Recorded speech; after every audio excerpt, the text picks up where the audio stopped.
As an intellectual property, I have a bit of a checkered past with Scott Pilgrim. The cast and creative team behind the movie piqued my interest, and even though I did really enjoy it to a point, I felt it got dragged out just a little bit too long. The game that accompanied the movie, I felt looked and sounded incredible, and even though it had solid mechanics, it was not free-flowing enough for me to fully enjoy. With the cast from the movie returning for the Netflix show Scott Pilgrim Takes Off, I was able to enjoy the franchise a lot more than previous iterations, it being more suited, I feel, to being an episodic series. Now there is a new game, Scott Pilgrim EX. In terms of my own enjoyment, what category does this fit in? And is it good, average, rad or bad? Let's find out.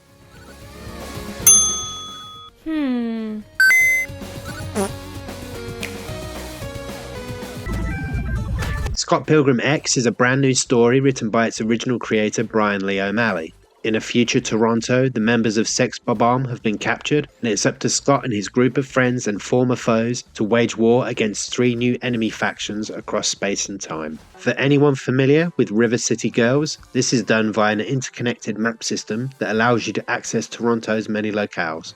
You will need to perform tasks, complete quests, and fulfill favours from many familiar faces from the Scott Pilgrim Torontoverse to reach the end of your mission. You can select any of the playable characters right from the start, the vast majority of beat-em-up archetypes being covered here. They are all fun to play as, with Gideon perhaps being my favourite, being pretty agile and having dual katanas. As any good beat-em-up should, you have an array of awesome moves at your disposal.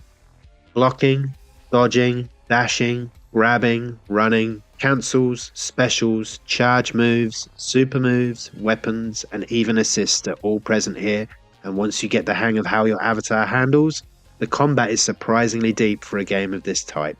You could almost liken it to a one-on-one fighter in how it performs. It's all about patience and crowd control. You will only get so far by mashing the buttons like a madman. This is very apparent when it comes to the boss battles. I found for most of them I was using the Katanayagi twins assist a lot, which heals you, and never going into battle without a backup snack to keep you satiated.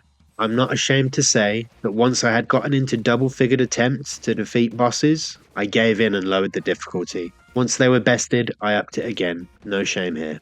When you complete quests or buy certain items and foodstuffs from the many varied vendors in the city, this will also increase your stats for your current character overall. You get a feel for which merchants to visit depending on how much you want to spend and which stats you want to boost. Items are purchased by spending money, which is earned by defeating enemies of which there are many opportunities to do so. This can result in uneven stat boosting though. If you discover a character that you are really enjoying, you can be inclined to stick with them for a lot longer and thus make them very strong overall, which will inevitably leave the rest of the crew somewhat lacking. In terms of each character though, you could technically play through the game as one character the whole way through. I'm pretty sure I don't recall the game forcing you to pick a specific character for certain quests, but if you are intending on multiple playthroughs of the game, this is not as much of an issue, but please bear that in mind. Also, when you swap characters, make sure you reapply which clothing and accessories you have equipped. You don't want to miss out on being as fly as you need to be. The fighting itself is super enjoyable, and anyone who loves the genre will get a lot from the depth presented here via the movesets and characters present. The level progression will not be to everyone's taste, but it is very well made and satisfying regardless.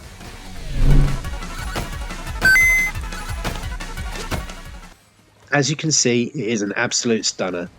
Future Toronto looks incredible, with lots of varied locales, enemy types and bosses.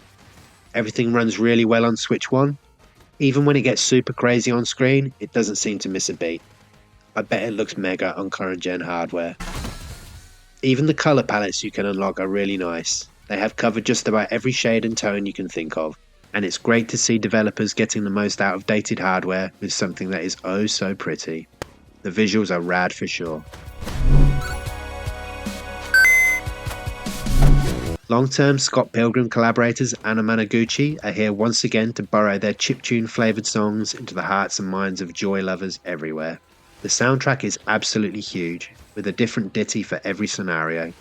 I don't think it is as memorable as the original Scott Pilgrim game, but that doesn't mean it's not excellent in its own right. Sound effects are also great, and fit the themes of the content and visuals just perfectly. You can stream this soundtrack through all the usual sites. Do your ears a favour and treat yourself.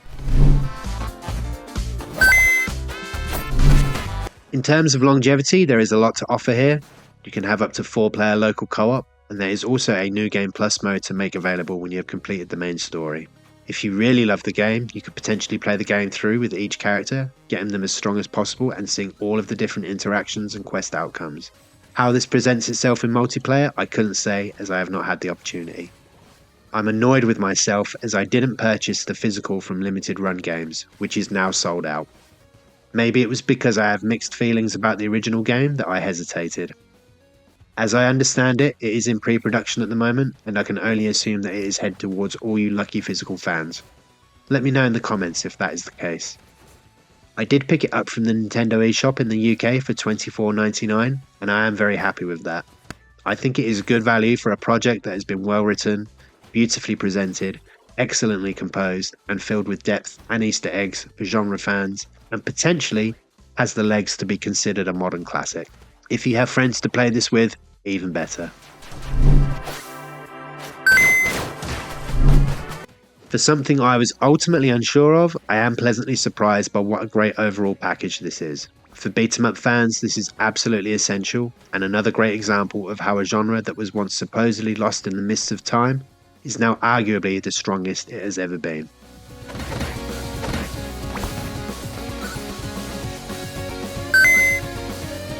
If you have picked this up already, let me know your thoughts in the comments and who your favourite character is. Thanks for watching as always. I'll see you in the future.